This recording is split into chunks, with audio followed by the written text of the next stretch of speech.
तर मंडळी, काही महिन्यांपूर्वी एक राजकीय विश्लेषकांनी अगदी ठामपणे सांगितलं होतं की शरद पवार एनडीए सोबत कधीच जाणार नाही. पण काल जे घडलं ना, त्यानंतर हा दावा किती टिकला, हाच प्रश्न आता सगळीकडे विचारला जातोय. नमस्कार, मी सपना. स्वागत आहे तुमचं बातमी या चॅनलमध्ये. चॅनलला सबस्क्राईब नसेल केलेला तर नक्की करून घ्या. आजच्या व्हिडिओत आपण बघूया पवारांनी नेमकं कोणतं टायमिंग साधलं आणि खरंच हे पहिल्यांदा घडतंय का, की हा एक पॅटर्नच आहे. व्हिडिओ शेवटपर्यंत नक्की बघा, कारण शेवटी मला तुमचं मत हवंय. काल कॉक्रोच जनता पार्टीच्या आंदोलनात राहुल गांधींची एंट्री झाली. पोलिसांनी त्यांना ताब्यात घेतलं आणि अवघ्या काही तासात विरोधी पक्ष राहुल यांच्या नेतृत्वाखाली भक्कमपणे उभे असल्याचं चित्र तयार झालं. आणि जंतर मंतरवर शरद पवारही याच सीजेपीला पाठिंबा देताना दिसले.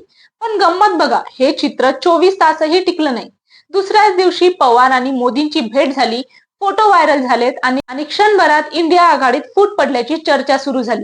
आता सांगा, ही भेट खरंच योगायोग होती की आधीच ठरलेलं टायमिंग? खाली कमेंट मध्ये मला तुमचं मत सांगा. आणि हे ऐकून तुम्हाला आश्चर्य वाटेल, पण ही काही पहिलीच वेळ नाहीये.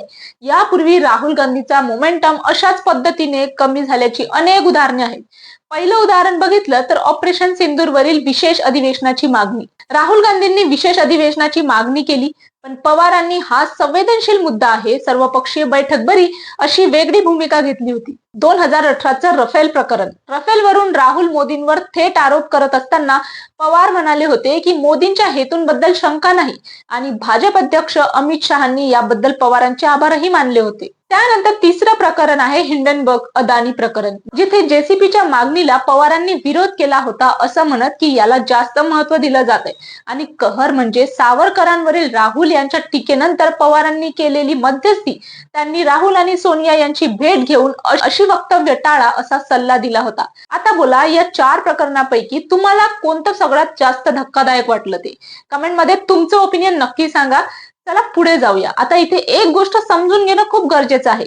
या घटनांकडे बघण्याचे 2 दृष्टिकोन आहेत आणि दोन्ही तितकेच महत्वाचे आहेत. एक बाजू म्हणते की पवार हे अनुभवी, व्यवहारी, राजकारणी आहेत. ते प्रत्येक मुद्द्यावर आक्रमक भूमिका घेत नाहीत, कारण त्यांची राजकीय शैली संयमी आणि त्यांची भूमिका ही विरोधकांना कमकुवत करण्यासाठी नसून स्वतःच्या पक्षाची स्वतंत्र ओळख बनवून देणं आहे.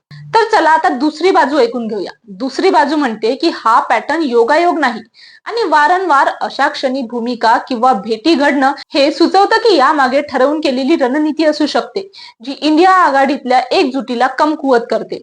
दोन्ही दृष्टिकोन तुम्ही स्वतः पडताळून बघा, कारण अंतिम निष्कर्ष प्रत्येकाचा हा वेगळा असू शकतो.